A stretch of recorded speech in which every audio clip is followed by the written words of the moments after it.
நான் என் வீட்ல ஃபர்ஸ்ட் பையன். என் அம்மா, அப்பாவுக்கு கல்யாணம் ஆகி 13 வருஷம் கழிஞ்சு தான் நான் பொறந்தேன். நான் பொறந்து 2 வருஷத்துக்கு அப்புறம் எனக்கு ஒரு சிஸ்டர் இருக்கா. அப்போ எனக்கு 10 வயசு இருக்கும். என் ஃபேமிலி வெட்டிங்ல என்ன பத்தி ஒரு விஷயம் பேசிட்டு இருந்தாங்க. அப்பதான் தெரியும் என் அம்மா, அப்பாவுக்கு நான் பொறக்கல, என்ன தத்தெடுத்து வளர்த்திருக்காங்க அப்படின்னு. அந்த வயசுலயே அந்த நியூஸ கேட்கும்போதே எனக்கு ரொம்பவே ஷாக் ஆயிருச்சு. ஆனாலும் என்னால நம்பவே முடியல. ஏன்னா என்னோட பேரண்ட்ஸ் என்ன அப்படி வளர்க்கல. ரொம்ப பாசம் காமிச்சு அன்பு காட்டி தான் வளர்த்தாங்க. என் அம்மா சைடுல எல்லாருமே பாசமா இருப்பாங்க. என் அப்பா சைடுல தான் என்ன அவாய்ட் பண்ணுவாங்க. எனக்கு 13 வயசு ஆகுற வரைக்கும் என் அம்மாக்கு தெரியாது எனக்கு இந்த விஷயம் எல்லாம் தெரியும் அப்படின்னு.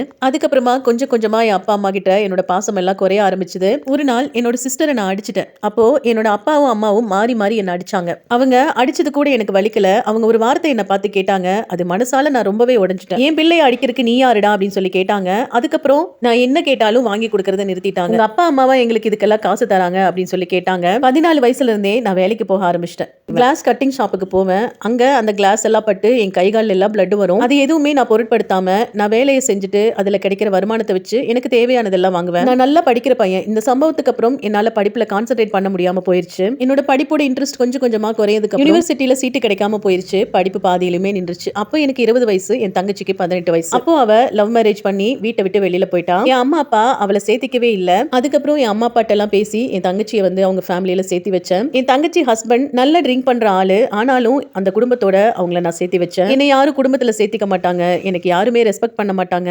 அது எல்லாத்தையும் அனுபவிச்சு மென்டலி ரொம்ப அஃபெக்ட் ஆயிட்டேன். எங்க ஃபேமிலி ரொம்ப கஷ்டப்படுற ஃபேமிலி. பணம் எல்லாம் போதிய அளவு இல்ல. அதனாலதான் இவ்வளவு ஸ்ட்ரெஸ் ஆகுறாங்க அம்மா அப்பான்னு நினைச்சு நான் துபாய்க்கு வேலைக்கு போனேன். அங்க போய் ஒரு வருஷம் வேலை இல்லாம தவிச்சேன். அதுக்கப்புறம் நல்ல கம்பெனில வேலையும் கிடைச்சது. அதுல வர காசு எல்லாம் வச்சு அம்மா அப்பாவுக்கு வீடு கட்டி கொடுத்தேன். என்னோட சிஸ்டருக்கு வீடு கட்டி கொடுத்தேன். ஜுவல்ஸ்னு எல்லாமே வாங்கி கொடுத்தேன். ஆனாலும் அவங்க பேசின வார்த்தைகள், சொந்த பந்தங்கள் எல்லாம் என்ன உதாசீனப்படுத்தினதுன்னு எதையுமே என்னால மறக்கவே முடியல. நினைச்சு நினைச்சு ரொம்பவே ஸ்ட்ரெஸ் ஆயிட்டேன். எனக்கு அடிக்கடி தலைவலி வரும். இதெல்லாம் நான் பொருட்படுத்தவே மாட்டேன். ஒரு நாள் ரொம்ப முடியல அப்படின்னு சொல்லிட்டு டாக்டர் கிட்ட போனேன். அப்போதான் அங்க ஷாக்கிங்கான ஒரு விஷயத்த சொன்னாங்க. எனக்கு பிரெயின் ஹியூமர் இருக்குன்னு சொல்லிட்டாங்க. 6 வருஷம் தான் என்னோட ஆயுட்காலம். அதுல 3 வருஷம் முடிஞ்சிருச்சு. இன்னும் 3 வருஷம் தான் பெண்டிங் இருக்கு. என்னோட வாழ்க்கையில 10 வயசு வரைக்கும் தான் நான் சந்தோஷமா இருந்தேன். அதுக்கப்புறம் அனுபவிச்சது எல்லாமே பெரிய வழிதான். என் அப்பா அம்மா கூட இருக்கணும், அவங்கள நல்லபடியா பாத்துக்கணும், பாசம் கிடைக்கணும் அப்படின்னு நிறைய விஷயத்துக்கு சின்ன வயசுல சில பொருட்கள் எல்லாம் வாங்குறதுக்காக ஆசைப்பட்டேன். அது எல்லாமே இப்போ என்னால தேவைக்கு அதிகமாவே வாங்க முடியும். ஆனாலும் எனக்கு இப்போ அதுல எல்லாம் பெரிய இன்ட்ரெஸ்டே இல்ல. ரொம்ப நாள் உயிர் வாழணும் அப்படின்னு என்னோட ஆசை. ஒரு பொண்ணை கல்யாணம் பண்ணிட்டு நானும் குழந்தை குட்டின்னு எல்லாரும் மாதிரி வாழணும்னு ஆசை.